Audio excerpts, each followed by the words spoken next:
Hey hi everyone, welcome back to my another mini blog. তো আজকে হচ্ছে এই বছরের মানে 2025-এর লাস্ট রবিবার।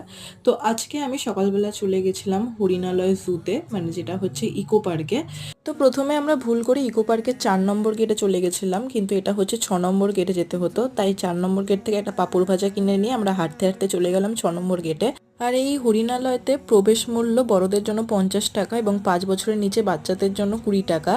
আর এটা হচ্ছে বৃহস্পতিবার করে বন্ধ থাকে। আর এটা সকাল 9:30 থেকে বিকেল 5:30 অবধি খোলা থাকে। তোমরা যদি আলিপুর চিড়িয়াখানার ভিড়ভাড়টা এড়াতে চাও তাহলে তোমরা অবশ্যই একবার এখানে যেতে পারো। তো আমি তো এখানে প্রথমবার গেলাম আর আমার তো এটা খুবই ভালো লেগেছে। আর তোমরা এখানে জিরাফ, তারপরে হরিণ, এইসব অনেক কিছুই দেখতে পারবে এবং বিভিন্ন রকমের পাখি দেখতে পারবে। এখানে আমি ভিডিওতে তোমাদের সাথে পাখিগুলো শেয়ার করতে পারিনি, কারণ পাখির খাঁচার সামনে খুব ভিড় ছিল। তো বছরের শেষ রবিবারটা আমি এভাবেই কাটালাম। তোমাদের ভিডিওটা ভালো লেগে থাকলে একটা লাইক করে দিও। তো চলো, আজকের মতন টাটা।